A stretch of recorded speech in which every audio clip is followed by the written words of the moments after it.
नमस्कार दोस्तों, और इस वक्त की सबसे बड़ी खबर निकल के आ रही है। महंगाई भत्ता को लेकर फाइनल डिसीजन हो चुका है और इसी के साथ पेंशन में भी कई बड़े बदलाव किए गए हैं, जो कि हर किसी के लिए जानना बेहद ज़रूरी है। महंगाई भत्ता और पेंशन को लेकर बहुत ही बड़ी खबर है, जो कि सभी केंद्रीय कर्मचारी और राज्य कर्मचारी और पेंशनरों को जानना बहुत ही ज़रूरी है। इससे पहले अगर आपने हमारे चैनल को सब्सक्राइब नहीं किया है तो हमारे चैनल को सब्सक्राइब कर लें और इस वीडियो को लाइक शेयर ज़रूर करें। सरकारी कर्मचारियों को बड़ी सौगात दी है, एडवांस और डबल वेतन वृद्धि का मिलेगा लाभ। जानिए इसके नियम। केंद्रीय कर्मचारियों के लिए ये बड़ी खुशखबरी है। निश्चित पदों एवं दायरे के कर्मचारियों के लिए सरकार ने एडवांस और डबल इंक्रीमेंट की घोषणा की है। यदि वे निर्धारित मापदंडों पर खरे उतरते हैं तो उन्हें ज़बरदस्त फायदा मिलेगा। केंद्र सरकार ने हाल ही में नाइट ड्यूटी करने वाले कर्मचारियों के लिए भत्ता बढ़ाया था। अब नए आदेश के चलते कुछ कर्मचारियों को एक और बड़ी राहत दी गई है। सरकार ने स्टेनोग्राफर्स के लिए वेतन वृद्धि की सौगात दी है। इस संबंध में आदेश जारी कर दिए गए हैं। नए नियमों के अनुसार वे स्टेनोग्राफर जिनकी नियुक्ति शॉर्ट हैंड स्पीड 80 शब्द प्रति मिनट के आधार पर की गई थी, उन्हें अब 100 शब्द प्रति मिनट के मापदंड के आधार पर एडवांस इंक्रीमेंट दिया जाएगा। यदि कोई स्टेनोग्राफर 120 शब्द प्रति मिनट के शॉर्ट हैंड टेस्ट को पास कर लेता है तो उन्हें सीधे डबल एडवांस इंक्रीमेंट का लाभ दिया जाएगा।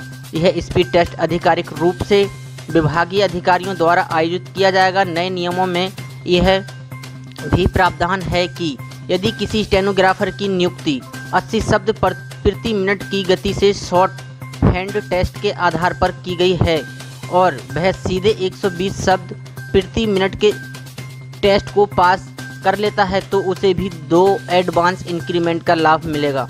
केंद्रीय कार्मिक प्रशिक्षण मंत्रालय द्वारा जारी आदेश के अनुसार यह स्पीड टेस्ट विभागीय अधिकारियों द्वारा आयोजित किया जाएगा। पूरा आदेश देखने के लिए यह पूरी वीडियो देखना आपके लिए आवश्यक है। जहां तक एडवांस इंक्रीमेंट की राशि की बात है, यह मूल वेतन यानी बेसिक पे के तौर पर अतिरिक्त रूप से जोड़ा जाएगा और इसे समस्त भुगतान संबंधी प्रक्रिया आदेश नियमों के रूप में भी शामिल किया जाएगा। जब यह एडवांस इंक्रीमेंट खातों में भुगतान के निर्धारण, प्रमोशन, पदोन्नति, MACAP के अनुदान पर, हायर स्केल यानी उच्चतम वेतनमान की स्थापना या वेतन स्तर के पुनर्निर्धारण, संशोधन, वेतन संरचना आदि के आधार पर तय हो जाएगी तो इसे सेपरेट एप्लीमेंट यानी किसी पृथक व्यवस्था के तौर पर नहीं माना जाएगा। साथ ही एक और बड़ी खबर निकल के आ रही है। हिमाचल में सरकारी कर्मचारियों के लिए अच्छी खबर है, मिली एक नई यह सुविधा। सामान्य भविष्य निधि अभिदाताओं की वर्ष 2019-20 की GPF स्टेटमेंट हिमाचल प्रदेश की सरकार वेबसाइट himcost.nic.in पर उपलब्ध करवा दी गई है। सभी आहरण एवं संबंधित करण अधिकारी उनके अधीनस्थ अधिकारियों व कर्मचारियों की वार्षिक सामान्य भविष्य निधि विवरणियां वेबसाइट से डाउनलोड कर सकते हैं। इस संबंध में जानकारी देते हुए हिमाचल महालेखाकार कार्यालय के एक प्रवक्ता ने बताया कि आहरण एवं वितरण अधिकारी को GPF स्टेटमेंट डाउनलोड करने के लिए प्रदेश की सरकार ने जो वेबसाइट पर हिमकोश पर जाकर column treasury code, DDO code और पासवर्ड भरना होगा। उपभोक्ता संबंधित आहरण एवं वितरण अधिकारी से अपना वार्षिक GPF खाता विवरण प्राप्त कर सकता है और अपनी संतुष्टि के लिए विस्तृत रूप से उसकी जांच कर सकता है। वह अपनी शेष राशि की पुष्टि भी कर सकता है और किसी प्रकार की त्रुटि के संबंध में महालेखाकार कार्यालय की ईमेल पर अपनी शिकायत दर्ज करवा सकता है। उन्होंने कहा है कि उपभोक्ता aghp.cag.gov.in वेबसाइट पर अपनी वार्षिक विवरण को देख सकता है। साथ ही कर्मचारियों के लिए एक और बड़ी खबर निकल के आ रही है।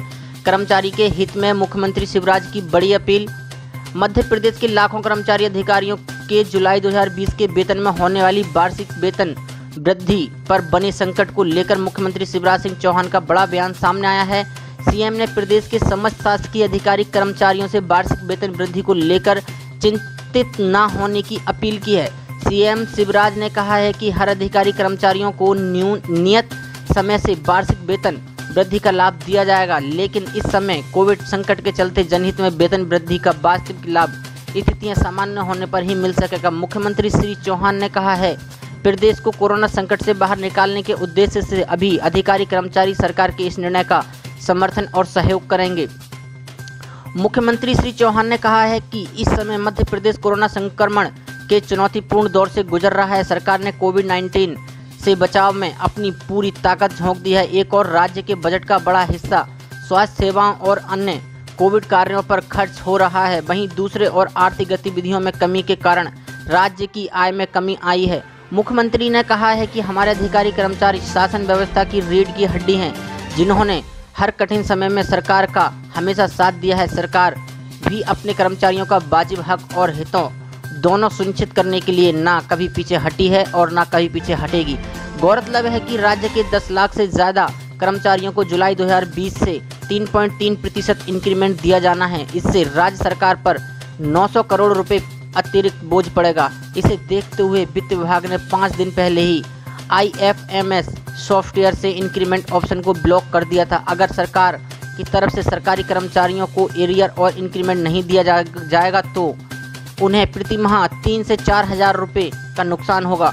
वहीं IFMS सॉफ्टवेयर से इंक्रीमेंट ऑप्शन के ब्लॉक किए जाने से ट्रेजरी अफसरों ने वित्त विभाग को पत्र लिखा है। साथ ही वेतन और भत्तों पर लगने वाले ट्रेजरी की भी शिकायत की है। इस देरी के चलते कर्मचारियों में निराशा है। बीते समय में कोरोना संकट को देखते हुए कर्मचारियों को 7वें वेतनमान की तीसरी और अंतिम किस्त का एरियर देने पर सरकार ने रोक लगा रखी है। अब तक मई में मिलने वाले 7वें वेतनमान की तीसरी किस्त भी अटकी हुई है। साथ ही सरकारी कर्मचारियों के लिए एक और बड़ी खबर निकल के आ रही है। सरकारी कर्मचारियों की सैलरी में होगी 15% की बढ़ोतरी। कोरोना काल में मिलेगी बड़ी राहत। कोरोना संकट के चलते सरकार ने सरकारी कर्मचारियों के वेतन वृद्धि और डीए में बढ़ोतरी पर रोक लगा दी है, लेकिन ऐसे समय में भी बैंक कर्मचारियों के लिए खुशखबरी है। दरअसल इंडियन बैंक्स एसोसिएशन और United forum of bank unions 11वें द्विपक्षीय समझौता हो गया है। इस समझौते के तहत बैंक कर्मचारी और बैंक स्टाफ के वेतन में 15% की बढ़ोतरी करने पर सहमति दी गई है। इस समझौते के साथ ही पिछले 3 साल से चल रहा विवाद खत्म हो गया है। बैंक कर्मियों के वेतन में बढ़ोतरी 1 नवंबर 2017 से प्रभावी स्वीकार किए जाएंगे। वेतन में वृद्धि के साथ परफॉर्मेंस लिंक्ड इंसेंटिव भी पहली बार सार्वजनिक क्षेत्र के बैंक में लागू किया जा सकता है। इस समझौते के बाद सार्वजनिक, पुराने निजी बैंकों और विदेशी बैंकों के कर्मचारियों को वेतन वृद्धि का लाभ मिलेगा। बताया जा रहा है कि इस समझौते के तहत उन कर्मचारियों को भी लाभ मिलेगा जो समझौते पर हस्ताक्षर किए हैं। इस समझौते पर कुल 37 बैंकों ने हस्ताक्षर किए हैं। इनमें से 11 सार्वजनिक क्षेत्र के हैं, 12 निजी बैंक और 7 विदेशी बैंक शामिल हैं। पहली बार परफॉर्मेंस लिंक्ड इंसेंटिव सार्वजनिक क्षेत्र के 11 बैंकों में 11वें द्विपक्षीय समझौते के तहत लागू किया जा रहा है, ताकि बैंक कर्मचारी इस प्रतिस्पर्धा परिषद में बेहतर प्रदर्शन कर सकें। इंसेंटिव बैंक के परिचालन लाभ या शुद्ध लाभ पर आधारित होगा।